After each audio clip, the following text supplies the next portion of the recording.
देश की आज़ादी में बहे तुम्हारे भी खून, हम अनजान थोड़ी हैं। लेकिन जिनके अब्बाओं को दे दिया पाकिस्तान बांग्लादेश, अब उनके बाप का हिंदुस्तान थोड़ी है। नुपुर शर्मा के समर्थन में आज पूरा भारत है। कुवैत, ईरान, अपनी ये इराक हमारा कुछ नहीं उखाड़ पाएंगे। अमेरिका उनको धौंसता रहा है, इजराइल उनको रौंदता रहा है, लेकिन वो भारत पे तंज करेंगे तो उनका भी वही हाल होगा। वो तेल देते हैं, इस बात का गुमान कर रहे हैं। तेल हमें नहीं चाहिए, हम साइकिल चला के, हमारे अपने बचपन में 20 किलोमीटर साइकिल चला के पढ़ने जाते थे, हम फिर से 20 किलोमीटर चल लेंगे। जो पुलिस वाले थे ना, कश्मीरी मुस्लिम थे, उनको भी खुदा का कसम खिला के बंदूक ऐसे उठवा दिया गया था और गोलियों से भून दिया गया था। आपको क्या लगता है सर कि सुनियोजित तरीके से साजिश है योगी सरकार को बदनाम करने के लिए, मोदी सरकार को बदनाम करने के लिए? देखिए, योगी सरकार को इनका बाप भी नहीं बदनाम कर सकता। योगी सरकार को बदनाम करेंगे तो सेब, जैसे जैसे शिमला का सेब होता है वैसा पिछवाड़ा इनका लाल मिलेगा। भारत को बदनाम करने का पूर्ण रूप से कोशिश कर रहे हैं। सिर्फ भारत के मुसलमानों का हाथ नहीं, इसमें 56 कंट्रियों का हाथ है। 56 कंट्री, इराक, कुवैत, जितने भी इस्लामिक कंट्री है, सबका हाथ है पूरा भारत को बदनाम करने के लिए। सर, पिछले शुक्रवार को कानपुर के सामूहिक नमाज के बाद भी इस प्रकार की घटनाएं हुई, तो आखिर नमाजी जो है नमाज पढ़ने के बाद हिंसक क्यों हो जा रहे हैं? सवाल मेरा यही। जैसी पुस्तक, जैसा ज्ञान, जैसा समाज, जैसा समुदाय, जैसी संस्था, वैसे लोग। हम कलम उठाते हैं, ये पत्थर उठाते हैं। आपने देखा होगा, हम कलम उठाते हैं, ये पत्थर उठाते हैं। हम डॉक्टर बनते हैं, आतंकवादी बनते हैं। हम पूरा विवेकानंद बन के पूरे भारत में, पूरे वर्ल्ड में भारत का नाम रोशन करते हैं। ये ओसामा बिन लादेन बन के, अलकायदा बन के पूरे वर्ल्ड में इस्लाम को बदनाम करते हैं। जो कवायद है इनकी इसी वजह से है, इसी वजह से है ये जो प्लान बना रहे हैं। यूपी में जाके देखेंगे तो पिछवाड़ा वैसे सेब की तरह लाल मिलेगा। पूरे गर्मी में शिमला बना देंगे योगी जी। पूरा जो शरीर की गर्मी है ना, वो कुल्लू मनाली हो जाएगी। तो इसलिए इनको गर्मी दिखाने की जरूरत नहीं, शांति से रहे, पढ़े लिखे, ओलंपिक में पदक जीते। किसने मना किया भाई? मोहम्मद शमी और देश के लिए खेलता है, कौन साथ नहीं देता? APJ Abdul Kalam missile man थे, कौन उनके समर्थन में नहीं है? लेकिन अगर तुम आतंकवादी बनोगे, अगर तुम देश को बदनाम करने की कोशिश करोगे, तब वो कांग्रेस की सत्ता नहीं रही है। अब नया भारत है, नए तरीके से। अब जनता सेवक है और जनता ही फैसला करेगी। हमारा जो सनातन धर्म सिखाता है ना, रात को नीम का पेड़ का पत्ता नहीं तोड़ते, हमारा धर्म सिखाता है। छोटी सी बच्ची को कन्या मान के पूछते हैं, यह हमारा धर्म सिखाता है। इनका जो मजहब सिखाता है, कहीं प्याऊ देखा होगा खुदा के नाम से लगा हुआ प्याऊ? आप भंडारा देखा होगा, कहीं खुदा के नाम से भंडारा कर रहे हो, किसी गरीब भाई की मदद कर रहे हो, कहीं देखा आपने? तो जब जैसे कहते हैं ना, जो ये नमाज पढ़ते हैं उसमें बहुत मानवता वाली बात सिखाई जाती है, रोने या मानवता की बात सिखाई जाती है। लेकिन आज इन्होंने वो भी साबित कर दिया पूरे प्लान के साथ कि मुझे कल करना क्या है। कल भारत का कौन सा रोड जाम करना है, कितनी एम्बुलेंस से रोकनी है, कितने पुलिस बल को मारना है, कहाँ पथराव करना है, ये पूरा प्लान। अगर दिल्ली को दहलाएंगे, दिल्ली में ये ऐसा हिंसा करते हैं तो पूरे भारत की बदनामी होगी। और यही इनका षड्यंत्र है कि न मोदी सरकार चाहिए, न इनको भारत चाहिए। इनको ओवैसी जैसा प्रधानमंत्री चाहिए और भारत में फिर से अलग देश चाहिए। और इन्हीं की वजह से भारत का बंटवारा हुआ था। पाकिस्तान, अफगानिस्तान और ये जितने भी देश बटे हैं, सिर्फ इन्हीं के आतंक की वजह से बने थे। वरना आज़ादी की लड़ाई में सबने लड़ा था। आज़ादी की लड़ाई तुमने भी लड़ी, हमने भी। आज़ादी की लड़ाई में बहे तुम्हारे भी खून, हम अनजान थोड़ी हैं। आज़ादी की लड़ाई सबने मिलकर लड़ा था। अशफाकुल्लाह खा भी थे, लेकिन हम थे। लेकिन ये अशफाकुल्लाह खा की औलादे नहीं है, मुगलों की औलादे हैं, अकबर बाबर की, जो इस तरीके से बात करती हैं। देखो, मोहम्मद पैगंबर ने अपने 80 साल की उम्र तक प्यार बांटे थे, पूरी उम्र प्यार बांटते रहे। लेकिन इनकी औलादें हिंसा पे क्यों उतर आई, ये नहीं समझ में आता।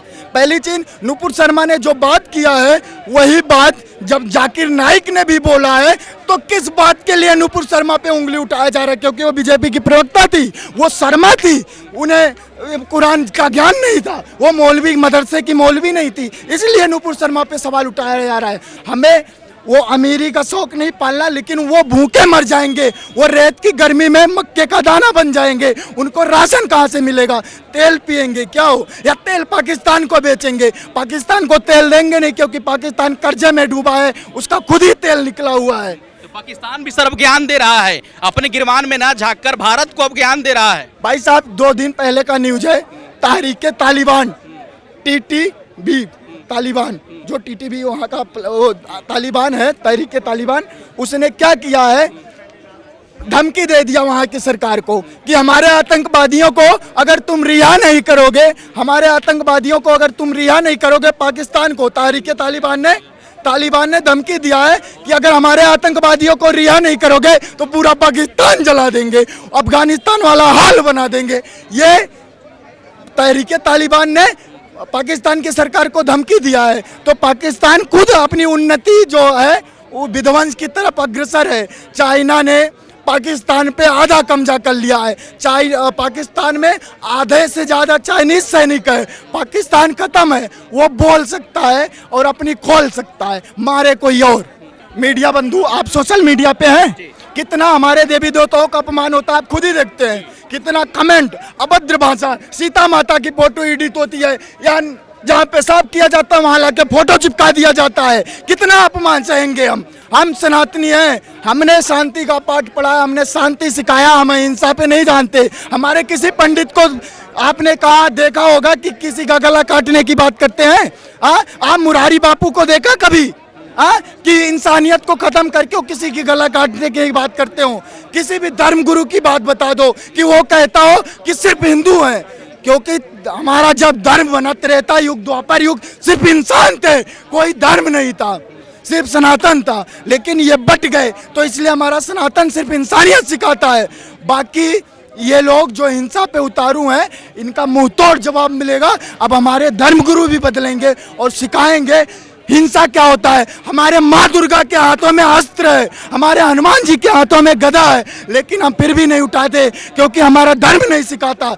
जब तक धर्म के लिए लड़ना जायज है, लेकिन हिंसा से नहीं, अहिंसा से, शांति से। और जो स्वामी विवेकानंद जी ने किया था, जो हमारे कितने गुरुकुल में पाठ पढ़ाया जाता है कि धर्म का प्रचार कैसे किया जाता है, कैसे मानव कल्याण का भला होगा, वहाँ हमने धर्म का बंटवारा नहीं किया था, लेकिन इन लोगों ने धर्म को बांटा है। सर, असदुद्दीन ओवैसी कह रहे हैं कि वो वक्त बीत गया, अब हम डरने वाले नहीं हैं।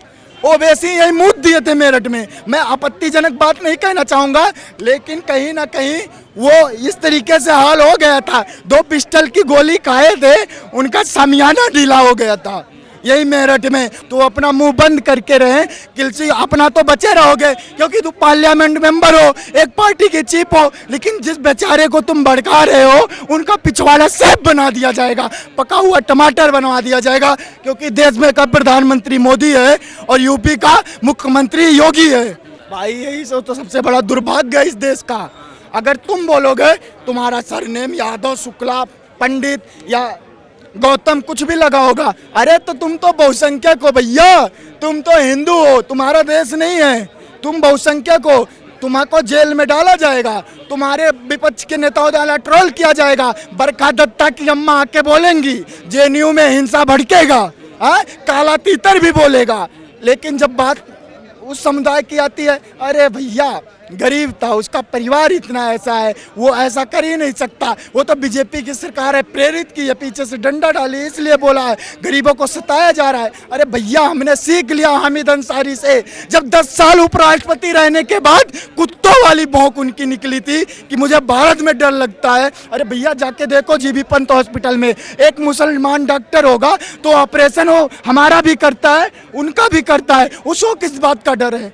उसको नहीं डर है, डर इनको है जो रोटियां सेकते हैं PFI द्वारा, जिनको फंड मिलता है इस्लामिक कंट्रियों द्वारा, वो इन बात का उनको दिक्कत है। बाकी भारत में किसी को दिक्कत नहीं, किसको आटा गेहूँ चावल चीनी नहीं मिल रहा है, एक समान सबको मिल रहा है। इनका पूरा प्री प्लान वहीं से बनता है, वहीं से फतवा जारी होता है। कश्मीर में आपने देखा होगा जब कश्मीरी पंडितों पे अत्याचार हुआ था, उस समय की बात बता रहा हूँ, गोलियों से कश्मीरी पंडितों को भूल गया था, वो भी बंदूक नहीं उठाए। आज इंडियन आर्मी में जब ये थे पाकिस्तान का हुआ था तब भी हाथ खड़े कर दिए गए थे, क्योंकि फतवा जारी हो जाता है, और फतवा जारी होने का मतलब ये होता है कि सिर्फ मुसलमान और सिर्फ खुदा तुम्हारी नज़र में, बाकी सब काफिर हैं। काफिर है मतलब उनको मिटाओ तुम्हें जन्नत मिलेगी, यही सिखाया गया और यही मैं साबित कर सकता हूँ। मैं टी राजा सिंह जैसे लोगों के साथ बैठा हूँ, पुष्पेंद्र कुलश्रेष्ठ जी के साथ बैठ के किताब पढ़ी है। भैया ये सब बहुत घटिया इंसान है, ये अपना घर तो जला ही रहे हैं, अपना मुस्लिम लीडर बन जाएंगे, लेकिन घर तो उनका बर्बाद हो रहा है जो गरीब हैं बेचारे, पढ़े लिखे नहीं है। तुम्हारे आवेश में आके बंदूक उठा ले जा रहे हैं और पैर कटा के बैसाखी लेके घूमेंगे तो उनके घर का पेट कौन भरेगा? तब उनकी जो औलादे पैदा होगी अशिक्षित रहेगी तो भैया वो बंदूक उठाएगी। चंबल का मैदान खाली पड़ता था, घर पूरा जला दिया जाता था, तो उनका जो लड़का वो बदला लेता था, वो बंदूक उठाता था। तो भैया जब तो उसी की वजह से कि भारत सरकार ने तुम्हें प्रताड़ित किया, तुम्हारे बाप का पैर कट गया, वो बंदूक चलाने गया था, अब तुम भी डाकू बदलो और बदला लो, भारत के पार्लियामेंट में जाके बम फोड़ो, तब वहाँ से इनका वो शुरुआत होता है। फिर वहीं से मास्टर माइंड, हिस्ट्री सीटर, फिर ये बहुत पद्म विभूषण पत्रकार मिलता है इनको, इतना ऊंचे पद में आसमानी पद मिल जाता है इनको। लेकिन ये मेडल लाने के लिए मोहम्मद शमी, अभी एक लड़की जो लाई है, मुस्लिम लड़की थी, उसने पदक ले आई, बहुत अच्छा मेडल ले आया, लेकिन किसी मुस्लिम जो नेता हैं उन्होंने उसको सम्मानित नहीं किया होगा, उसकी तारीफ नहीं की होगी। लेकिन जहाँ पत्थरबाजी होगी वाह वाह भैया, अरे तूने सही किया अब्दुल, तूने अच्छा किया, अरे तूने राम राम बोलने वाले को मार दिया, तूने बहुत अच्छा किया, अरे अब तुझे जन्नत मिलेगी, एक को और मार, एक का गला और काट, अरे उसको मार, इसको मार, ये करेंगे। लेकिन वो पुरस्कार लाई थी तो उसके लिए किसी को पोस्ट नहीं देखा होगा आपने, किसी ने पोस्ट नहीं किया होगा कि मुस्लिम युवती ने मेडल ले आई ओलंपिक में, वो गोल्ड मेडलिस्ट बनी है, उसके सम्मान में कोई भी बात नहीं निकलेगा इनको। लेकिन आग लगाने के लिए सर्व पर ही रहेंगे, आगे आएंगे। कानपुर शहर के काजी मौलाना अब्दुल कह रहे हैं सर कि अगर किसी के घर पर बुलडोजर चलेगा तो कफन बांध कर सड़क पर हम निकलेंगे। कफन तो ये बचपन से बांध रखे हैं, मौका देखते हैं, मौका मिलेगा आग लगा देंगे, आग लगा देंगे, आग लगा देंगे। वो फिल्मी डायलॉग होता है, उसी की वजह से आग लगा देंगे, आग लगा देंगे, वही वाला हिसाब है इनका। कब आग लगा दे कोई पता नहीं, बस कोई माचिस की तीली जलाने वाला हो, पेट्रोल ये खुद फेंक देंगे, पेट्रोल वो खुद फेंक देंगे, बस कोई माचिस की तीली जलाए।